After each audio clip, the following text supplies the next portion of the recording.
It's Tepidromo, and today we have Roberta Geis with me. Welcome, Roberta. Welcome back to you, Ted. Glad to be here. I'm trying to remember where we met the first time. It's been a while. Bay Area Consultants Network, or Bacon in San Bacon. Rafael, And they actually many, many serve moons bacon at their ago. meetings, right? They used to. Oh, I'm such a nice Jewish girl. I don't eat bacon. No, so it's been great. I've met so many great people from Bacon, and you're involved with the IMC NorCal chapter, and I was part of that years and years ago. So I'm president of IMC NorCal, and because there are lots of IMCs out there, it's the Institute of Management Consultants, Northern California chapter. And a couple of months ago, I was just elected to the national board of the institute, the National Institute, so Institute of Management Consultants USA. So that's Congratulations. thanks you. Yes, it's a few heavy lifts. I've been a member for 20 years and finally decided now's the time to to get involved at that level and see how I can make a difference. Great. That's awesome. And you are all about reputations, your reputation shaper, it says. And boy, there's so many these quote unquote experts out there now, and your reputation is so important. So, how do you help people with their reputation? Well, I help people with their reputation by helping them develop their personal brand. And we have to really differentiate between the two, although they're both absolutely connected. So your personal brand is 100% and intentional and under your control. Your personal brand is all of those kinds of things that you do, such as showing up on a podcast like this today, the things that you say, how you say them. We want to know that you're an authority, if that's the personal brand that you want to be authoritative. And then it's all the things that you put out into the marketplace, your writing, your speaking, being on podcasts and the things that you say, speaking from the platform as a professional, as a public speaker, and then getting quoted through the media, so that what we call third-party endorsement, all of those different pieces go together to make up your personal brand. Your reputation, on the other hand, is completely out of your control. It's what people are saying when you're not in the room. It's what Right. people are thinking to themselves about you. And of course, you have no control over that. And our goal, as I tell people and tell my clients, is we want to get what you intend it to be, your personal brand to be as close as possible and aligned with how people perceive you, their understanding of who you are and what you do. So Mhm. those two things, they're different, and yet they're completely interdependent. Yeah, I never thought of a personal brand till I wrote my first book 10 years ago. And it's just, I kind of had some different images on my different social media platforms. There was no consistency to a brand. It was like Ted Badromo here, America's leading LinkedIn coach there. And then I got a banner made that I put on all my social media sites, and everybody's, oh, your brand is so strong. You're so consistent everywhere. And I'm thinking, oh, I spent $20 for that banner. Yeah, or who, me? Yeah, some people don't quite understand, and it'd be a good spot here to explain that a personal brand is akin to a company's brand or a product brand. And so a lot of the same rules really apply, except that when we're talking about your personal brand, you're dealing with yourself and everything that goes along with that, which is your ego and what you know and the things that you don't know and confidence factors. Whereas inanimate objects such as let's say a product brand or even the company brand, it feels at least one step removed from us. So, and I know from my own experience marketing an old video product that I had years ago when I was in the video business. It was an instructional video on how to lift weights. It felt easy because it wasn't about me personally. So in a sense, being about your personal brand it's a little trickier. Yeah. You think Coca-Cola, Ford, those big brands, but when it's you, it is different. I had a really hard time putting my own picture on my banner. I'm an introvert, and I'm like, oh, I can't put my picture on there. Me standing there on stage. And I speak all over the world, but I didn't want that picture on my brand at first. And you got used to it, right? Oh, now it's like, yeah, people, oh, look at that. He's on stage and he's very animated. Yeah. Well, you bring me to the point of the first thing that I have people do is to check their mindset, because doing this, getting into personal branding and being intentional about it really requires a certain mindset. When I say certain, it just means a mindset of, oh, I could never do that, or oof, just give me the willies to do that, to having that curiosity and saying, how can I do that? Oh yeah, I can do that. And then of course figure out afterwards how you will. And if I can, what I love to bring in here is the example of the fact that I swim in San Francisco Bay. And anybody who's been to San Francisco, down to Aquatic Park, and you look over the water and you'll see lots of people splashing around. Well, not too many people, because the water's very cold. Some people call it icy, and in winter it really does get icy. I'm a very slow swimmer, and I don't take the cold well. So it took an initial mindset. Well, actually, I was very excited to get in. And then people start warning you about, well, here's what you should do and be careful for. And that's true, because it can be dangerous. So you have to learn and acclimatize to it. But each time I go in, there's a certain mindset around it that I have to remind myself, yes, this is cold. And I dip my toes in and go for my swim. In winter, it takes every ounce of mindset muscle to get in, because with the water down at 49, 50 degrees, it hurts like hell. Mm-hmm. And if you skip a couple of days, then it gets hard to get back in again. And then you have to brace yourself and remind yourself. The beautiful thing is that the body has a memory. Your brain has a memory. So what does this have to do with personal branding? That any points where you have any discomfort, just like you putting your picture up, at first it was like, ugh, I can't do that. Now you've got used to it. And each time you see it as part of something that has to be there. So it's the same thing, with getting in the bay and that discomfort. I'm over the discomfort. And some people still to this day say to me, it's hard for me to get in. Even people who've been swimming a long time and can literally swim circles around me and do it for 2 or 3 hours, where I'm in maybe for half hour, 45 minutes. Mm-hmm. But they still have to wade in and do this whole exercise to prime their bodies, because perhaps whatever happened to their mindset, it's still a little difficult for them. Yeah. So this just really applies, and it applies to any part of our lives, really, Ted, doesn't it? That we have to, where something that's uncomfortable, yet we know it has a real purpose and meaning, then we have to just dress ourselves in that particular mindset. Well, for me, I guess it's putting on a thermal swim cap. That's my mindset, because I noticed I was doing that. Get it on and put it on, and then dip the toes in, whatever it is you're dipping your toes into. So when you get a new client and they've never had a personal brand, do you talk to them, get to know them, and then it kind of evolves, or do you kind of have a structure you use? Oh, I'm laughing because I've got a structure I'd love to use, and it never goes according to plan. because humans are humans, people are people. So I love to bring up the example of a client that I got in the last couple of years, who is an angel investor. After pivoting out of being an entrepreneur and then building a company that she sold to a publicly held firm, she had been in the business of saying we. So she was very often quoted in the media, in press releases that went to media. And when she came to me, she was scared of her own voice. It took quite a while, even though she knew that she had to do this. But the transition was going from that we to me and I. And even today, as we're writing certain things, she'll say, how I don't want to use the word I. And of course, I understand it.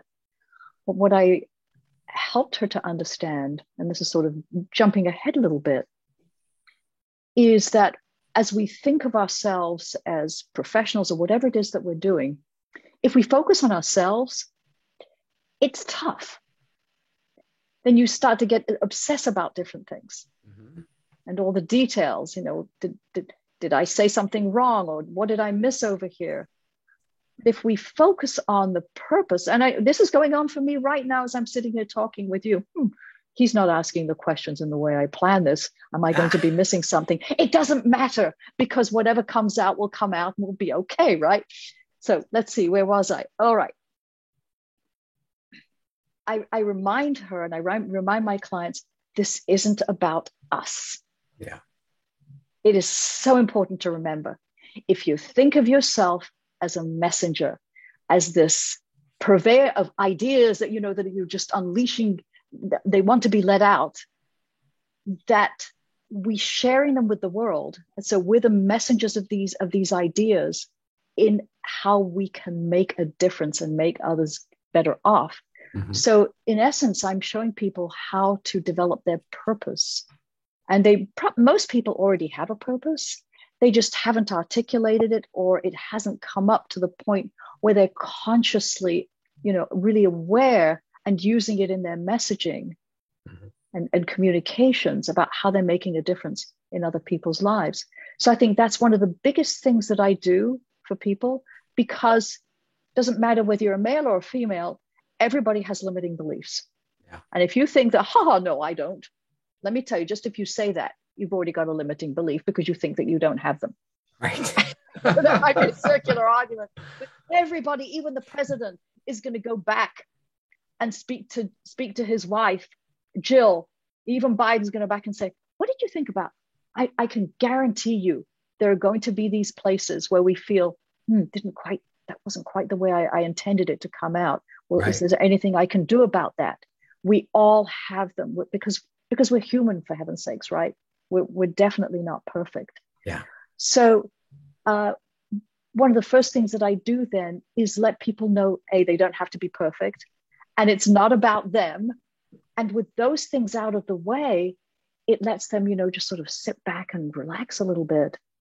Not too much, but, relax enough that they're now more willing to put things out and start to create their voice and understand what their voice stands like. So that client that I told you about, in the first year, she said to me, don't want to write articles at all. And then something happened right as COVID started. She got an email from one of her contacts. They develop relationships in over 100 countries around the world. And somebody from a Middle Eastern country got in touch with her and said, I just want you to know that I'm praying to my God for you. This was right at the beginning of COVID, when the world was just going, oh my God, what's going on here? She was so touched by that. And she'd already told me that relationships were just so important. Now, this is an executive. These are the kinds of things that she focused on, right, with deep compassion and empathy. And I said, I know you've said you don't want to write any articles, but how about just writing something that talks about just the thoughtfulness and the kindness of this person who wrote to you, and how that happened as a result of these relationships and what that means to you. And I'm, expecting her to say, nah, I don't want to. She goes, sure, I can do that. Boom. She had gone from this mindset of, nah, don't want to do that, to, yeah, why don't I try that? Yeah. And now she's on a roll and she's writing articles all the time, and I'm working with her on them. And it's just a joy to behold. It just puts a spring in my step every single day to be working with her. I'm just so proud of her. And so she's let me into her. One message flipped the switch for her, and now she's like on fire. Right. And so for anybody out there watching, listening, who works one-on-one with people, when somebody lets you into their life like that, a client, and lets you have that kind of, they have that trust in you, it is the most joyful thing in the world, that you can have an impact on them. And that is part of your personal brand. Yeah. So I work with a lot of people and say, you have to post on LinkedIn. You have to share some of your expertise. I'm like, well, I don't know what to say. I have nothing interesting to say, but you're an expert in what you do. You better have something to tell people. You need to get it out there. And it's hard. It's funny, I've heard a variation of that. And that is, everything I have to say has already been said. And I have to remind people that the topic has been discussed over and over. but only you, unless you're plagiarizing, only you can say what you can say because you're unique. Yes. And that's another limiting belief that people get into. And, they make all kinds of excuses, just like you've heard that people will say, well, I don't really have anything to say. And okay, let's play around with that. Mm-hmm. And so I'll ask a few questions, and all of a sudden we discover, oh yeah, they've got lots to say. Right. But everybody has a lot to say. It's just we haven't plunged those depths to see what's there. Yeah. And again, that's another thing we all go through. Oh God, I need to write something. What am I going to write about? Yeah. It's there. It's all there. Mind the depths. That's the term. Mind the depths. Mm-hmm. No, that's great. You've probably been doing this so long, you know what questions to ask to probe people, to get people to open up. Or is it different for every client? It's different for everyone. Because if you're sitting there listening, and if you were a fly on the wall listening to my conversations with clients, you'd be thinking, well, why is she letting them ramble like that? Why is she letting that person go on? Just stop that person. Just stay focused, stay on track. Yeah. No, I want them to ramble because that's where all the beauty is. That's where their core and honesty is. Sometimes I do have to get them to stop, but very often it's because, oh, wait a minute, you've said something here. Can we stop and explore that for a moment? Yeah. And I try not to interrupt their train of thought. But I'm either famous or notorious, whatever you want to say, for just asking a core question and then just sitting back and shutting up and really listening, or maybe interjecting if I need a clarification on something. But I want people to talk and to ramble. Yeah, just put it out there and then sort through it after it's out there. Yeah. I think journalists, I've never been a journalist. I've never taken any journalism classes, except I took one on, how to write a feature article. But I don't believe they said that when you're interviewing a subject to just let them talk. It's so important. And you as a listener, and we get into that old 80-20 rule. You're speaking 20% of the time and they're speaking 80% of the time. Yeah, I think of a journalist as trying to direct the conversation and get them to say certain things, where you're just saying, just let it roll out. Whatever comes out naturally, don't try to direct them. They kind of just get it off their chest a lot of times. Right. Well, of course, it depends on what kind of a story it is. Are you talking, is it a profile on somebody, or does it have to do with a trending topic of some kind? Mm-hmm. And the feature article that I was writing was also on a client. We were no longer working together. We'd had a lovely long time from when she just started her business. She was a blast consultant. And I wanted to write a story around, I think it was one of the anniversaries of 9/11. And it was her reflecting on her work as a blast consultant, which is essentially she would put in place engineering features to mitigate the effects of bombings and some accidental explosions. But she was a real expert in explosions and how to save lives. Yeah. Some field, right? I know. My cousin's kind of into something similar to that, where she sells those kind of devices and that protection. I don't know how she got into that. This client, and she's here. She's actually in Marin, in Mill Valley, not so far from you. Mm-hmm. So she was on the engineering side. So she would subcontract with the lead contractor who was contracting usually with the government. Mm-hmm. So she did the blast reinforcement for the federal building here in San Francisco on 7th Street. Mm. And then she also did the blast reinforcements for the Las Vegas courthouse. Wow. A number of years ago. Yeah. And we got her a story on NPR for that one. It was really cool right after it opened. Cool. So yes, thought leadership. Yeah. So you say do one small thing every day really to gain confidence. Tell me more about that. Do one small thing every day to gain confidence. Well, it's really around practice. And as you know, I mean, some people want to be on LinkedIn every day. But if you come up with some kind of a calendar and decide that you'll share something on LinkedIn one day,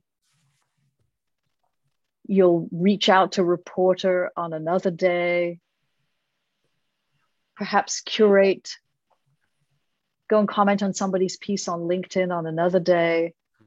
It's these kinds of things that can be either small or bigger, which is, write a blog post. But whatever it is that you come up with, and of course, every day it's an exaggeration. It just has to be pretty frequently, at least 2-3 times a week to do something. Because hiding under a rock, nobody's going to know that you exist, except those people who are in your immediate circle. And I'm not including all of the networking that so many people who are in business for themselves and others even who are, brand ambassadors for companies who you may work for. We're all of us are out there networking to different degrees. Yeah. I'm really talking about, some people call it doing thought leadership, but it's really putting out opinion pieces of some kind. And again, even if they're just short clips on LinkedIn and perhaps posting something even on Twitter. Yeah. And I say those things because they are small compared to writing a blog post, putting it on your website, on your blog, or posting it to Medium. Reaching out to the media is also a heavier lift. Do something every day. Do a little bit or a lot, or I'm laughing because the other day I'm part of expertclick.com's service, and I posted an article on Curiosity to my blog. I'd written the article a while back, but then I added a few things and reposted it. So he picked it up. This Mitch Davis in DC picked it up in his news feed. Somebody picked it up that has a radio show, and he's asked me to be on the radio show as a result of this piece. And this is, the exchange is just happening right now. So sometimes just the act of posting on your blog, and depending on who your connections are with, it can have this halo effect of getting you some more visibility that you're like, whoa, I hadn't intended that. But that, of course, is the idea, is the press release goes in the out there, right? And then you have no idea who's going to see. I didn't write the press release. He wrote the press release, he got the wind of the article from the RSS feed that he's tied into, because I have an account in his system. So it's belonging to services like that. One other thing that you can do is Haro, help a reporter out, Haro. You familiar with it? Yeah. Yeah. There's a free version now. There are paid versions, and you can subscribe according to key areas, industries, and you'll get 3 of those a day. And very often you can respond to those queries and get your name out that way. I kind of describe it as planting seeds. Like a farmer, you're planting seeds. You don't know when they're going to mature. Because I got to contribute to a New York Times article because something I put on entrepreneur.com, and I was contributing to a CNBC documentary on Twitter because they found me from articles. Well, right. I think there are those kinds of seeds that you really don't know. Yeah. And, you hope that, and those are sort of the spin-offs. But then, of course, there's the primary audience that you're going after, that you want them to see and read what you've been writing about and your ideas, because, we're in the business of being influential. I'm a little hesitant to use the word influencers because that's sort of been taken over by social media. We're not talking about social media influence here. That's a whole different category. However, those of us who do want to expand our thought, as I call it, our thought leadership footprint, then we want people to hopefully change their minds about something, or learn to do something as a result of what we've written or said, or just feel differently. I'll give presentations and people will say, I knew everything that you said. It was just such a wonderful reminder that I have to do it. And that motivated me to take this step today. And I'm on it. Thank you so much. So it can be just as, benign as that. Right. Exactly. That's my hope, is to get everybody to log into LinkedIn once a week, even, and have a conversation. Simple Oh, little thing. right. Well, it's important. You probably remind people to do that whenever you're on LinkedIn. Always tag somebody, and then you'll get a notification that they'll get a notification that you've tagged them, Yeah. and then they're probably going to re-mention you, and then it brings you back into LinkedIn. So this loop continues, and it sort of keeps you bringing you back there. Yeah. This is great. Roberta, this has been really fantastic. I love talking to you. So many great Thank stories, you. and you explain things so well. Thank How you. can people learn more about what you do and how you help people? They can go to my website, which is guismarketing.com, GUISE marketing.com. They can just look up Roberta Guise, first name Roberta, last name Guise, which is something that I encourage everybody to do. Not my name, but put your name in and do an audit, do an online audit, so that you can see what your reputation is online. And then also check out the Rock Your Reputation program that I have. I'm getting ready to run it again. I take only up to 10 people. It's a 4-week live program where we get once a week to work for an hour and 15 minutes together. And in between sessions, then we have some one-to-one coaching, and Nice. it's a fun program where I go through my 7 steps. Great. And that's on guismarketing.com too. It's on guismarketing.com. Yes, it's under learning. It shows up, I believe, on the homepage, and also under the tab called learning. Okay. Ted, do we have a couple more minutes? Sure. I just wanted to say a few things that about my background. I just wanted to quickly bring in here because it's important for people to know. When I came to this country in my mid-20s, I hadn't finished high school. I'd actually flunked out of 3 different high schools. I was born in England, and in my when I was a teenager, went to live in Israel. So I flunked out in England, and I went to 2 more schools in Israel. And I hated school. I hated teachers. I was scared of teachers, and I kept flunking tests. And there were no role models, and nobody in my family had graduated high school, so nobody thought anything of it, right? Nobody thought it was really strange. When I came here, I'd been here maybe 6-8 weeks. I met a guy. His name was Bill Abbott. Bill said to me, tall, strapping guy. He worked for one of the radio stations. An AM station, was a news announcer. And he said to me, Roberta, if you want to get anywhere in life, you've got to get an education. And I fought him on this. I was like, no, there's no way I can do that. Yeah. But he persisted. And within 3 months, I had my GED, my adult high school equivalency. From there, I was able to go to school, get a degree, and it was tough because I had to learn how to learn. I got a degree in radio and television, and then worked in that for 20 odd years, and morphed over, pivoted over into marketing, and then I got my MBA at Golden Gate University. But why did I really want to say this? A lot of us feel, like, as you were mentioning earlier, that we don't have much to say. And it was a struggle for me I didn't even know what critical thinking was. And I had to learn how to think. I had to learn how to piece ideas together. For so long, I'd felt lost. I don't have to get into my background or anything like that, but just suffice to say was that I grew up into adulthood not really knowing which way was up. Yeah.